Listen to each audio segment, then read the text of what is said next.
Dr. Seuss was just like Walt Disney, a legend in the animation industry. And in today's episode, we shall look at one of his greatest work, the Lorax.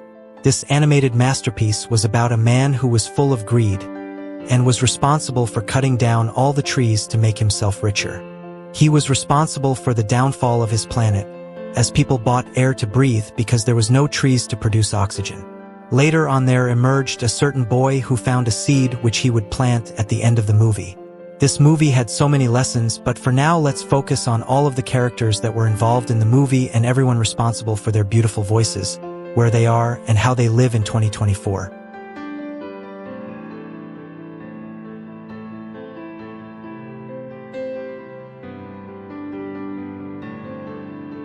We begin with the Lorax, who started off as a grumpy and mean guy, but was actually a hard-working and selfless fella who had an immense love for trees.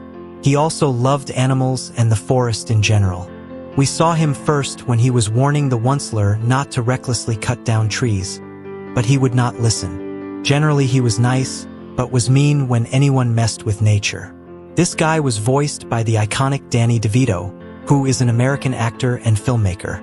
Danny is a legend, and most of us know him best as Louis De Palma in the series called Taxi. He grew up in a huge family of 5 and is from Albania. He is also short, standing at a surprising 4 feet and 10 inches long. His height is as a result of bone growth genetic disorder. But don't let that fool you. As you see, he has been married since 1982 and has 3 amazing children, and is currently 79 years old. Audrey was a girl who was rolled as the neighbor of Ted, who we shall talk about later, and her role was not as important. She was seen to be so bright and friendly, and was also good in school. Audrey's hair was red, and was actually tall for her age. In this movie, she was just a supporting character who was supposed to bring positivity and love. She was voiced by Taylor Swift, who is mostly an American singer and songwriter, and sometimes does roles.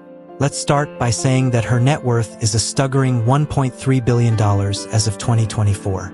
Raised by Andrea and Scott Swift, she grew up to be one of the most popular pop stars in our generation.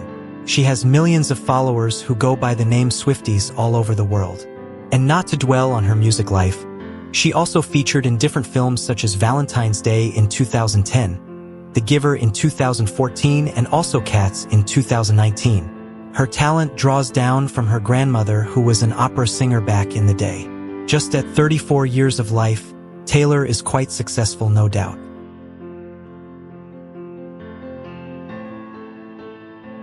Now let's meet the Once-ler, who was the man behind all the deforestation that took place in the movie.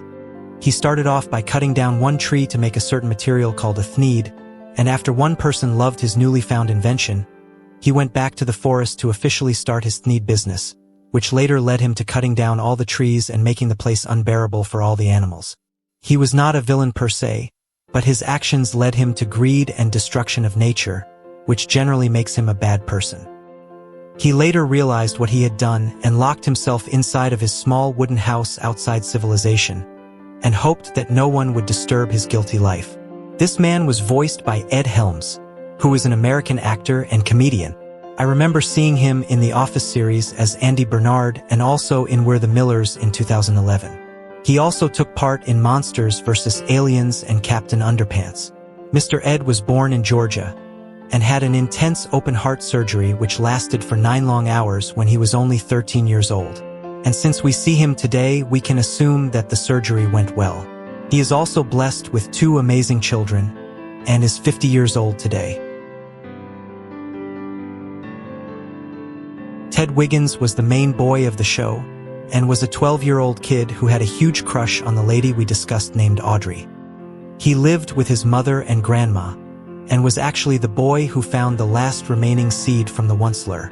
He was always seen wearing glasses on his neck and also loved to ride on his electric bike. He grew up learning about the trees and grew up fascinated about them. After finding the seed, he took part in planting it alongside his family and all of the Thneedville residents. This adorable boy was voiced by Zac Efron, who was a teenage idol back in his teenage days. He has been in the industry for quite a while, but his breakthrough came after playing Troy in the High School Musical trilogy. He grew up in California with quite a normal life in a Jewish home, though he did not practice religion as a kid. I remember him being caught fighting a homeless man and was actually not arrested. Anyway, he is currently 36 years old today. Norma was the grandma to Ted, who both lived in the same house and were good friends too. She was actually the one who told Ted about the Once-ler and gave him directions on how to find him. Grandma was always vibrant for her age, and was so outrageous and a happy person. Just like a normal granny, she was always so supportive of Ted in everything he did. She was voiced by another beautiful granny named Betty White, who was an American actress and comedian. Betty was a comedian in the dark times of World Wars, and also offered herself as a volunteer in the war. That was actually where she met her husband Dick Barker, who was an Air Force pilot during the war. Betty sadly passed away on the last day of December 2021 at the blessed age of 99. May she forever rest in eternal peace.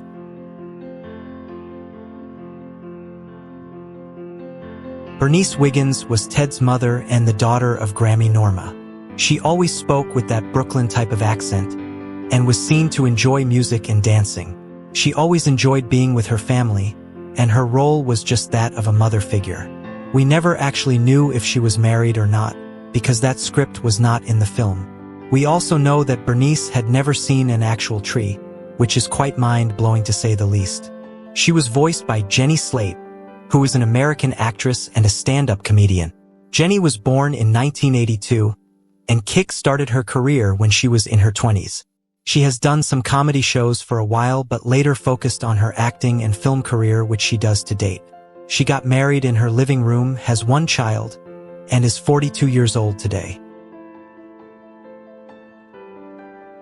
Aloysius O'Hare was the villain of the show, who also appeared to be the mayor of Thneedville. Just like every other short people, O'Hare always had a temper and was also very greedy, as was seen when he never wanted the seed to be planted so that people would continue to buy air from him. He always wore a silver business suit with a black belt and shoes. He also had two bulky bodyguards who always did his dirty works for him.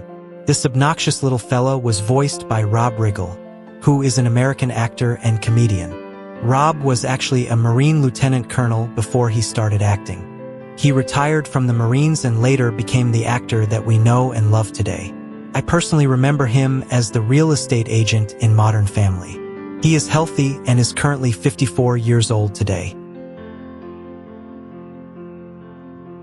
Now let's go to the honorable mentions. Isabella was the mother of Once-ler and was seen in the narration part of the movie. She was just like a modern-day Karen. She was arrogant, moody, and greedy. She was voiced by the beautiful Nasim Pedrad, who is an American actress and comedian. Brett and Chet were the older brothers of Once-ler, who appeared to be dumb and always playful even though they were old. They were both voiced by Danny Cooksey, who is an American actor and musician. And finally we have Aunt Griselda, who, as her name predicts, was the aunt to the Once-ler. She appeared to be so short and overweight, and just like the rest of the family, she was also money-minded and greedy. She was voiced by Elmery Wendell, an American actress and singer who passed away in 2018 at the age of 89. It's been a pleasure revisiting this movie, and I'm glad you stuck around to the end of the episode. Have a good day ahead, and we shall meet in the next one.